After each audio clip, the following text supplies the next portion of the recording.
It's changing. I think it's evolving. You still need to keep in mind that the big investment dollars really came in 2014 and 2015. Across those 2 years, 11 billion was invested in tech, out of which 10 billion was invested in consumer tech and 1 billion was invested in enterprise tech. So I think leaving aside IT services and digital IT, the services piece, which has always been around and where there's a steady pace and a pace of M&A which continue to pick up. If you look at more the product-based consumer and enterprise, definitely there's a pickup. And even in a down market like current year, we see a pickup from last year's levels with things like MediaNet, Citrus. So some larger transactions are starting to happen.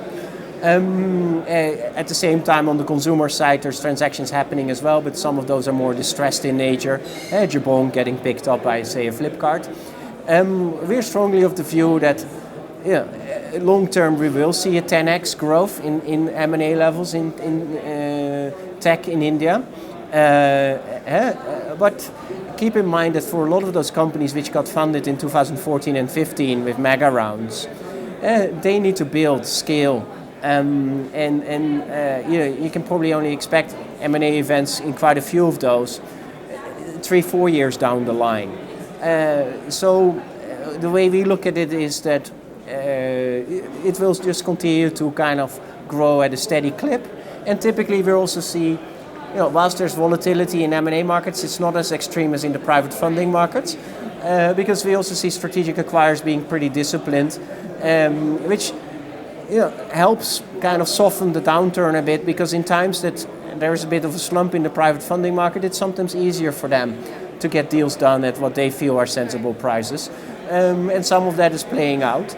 At the same time, when markets are up, there will be some strategics who have a bit of fear of missing out. So net, we're definitely confident that it will pick up, and it has to pick up. If it doesn't pick up, then the ecosystem has a problem, because investors who've poured in so much capital do want to see returns on that capital down the line. So for us, we're a TMT predominantly advisory boutique. So for us, consumer internet is a big focus area. I think enterprise software is a big focus area. Some digital IT services, analytics, so the services bucket around the whole move towards digital and analytics is something where we play at.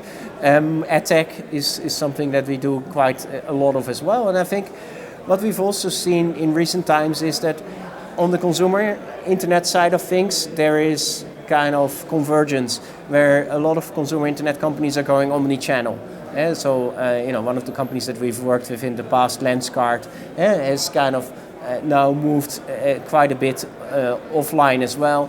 So in consumer, we are seeing a number of the offline folks trying to build online and becoming omni-channel that way, and we're seeing a number of the online guys moving towards the offline world. So in consumer, we've also said that we also work with some offline brands which are looking to go omni-channel, and we definitely in consumer see a lot of buoyancy actually in the public IPO markets for traditional companies, brands which have existed offline, are making money offline, and are now looking to scale both offline and online.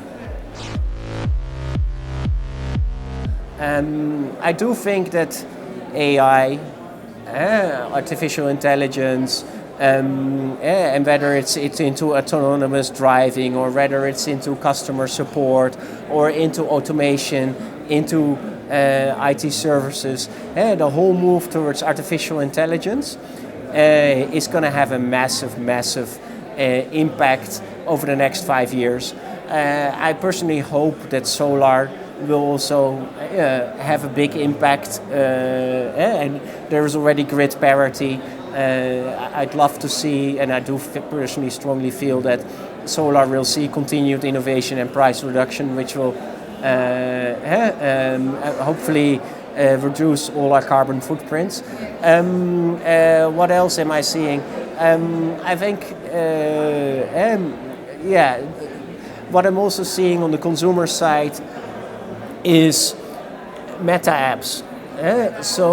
Where people really, a messaging platform becomes the rails, the infrastructure to build a lot more businesses on top of it.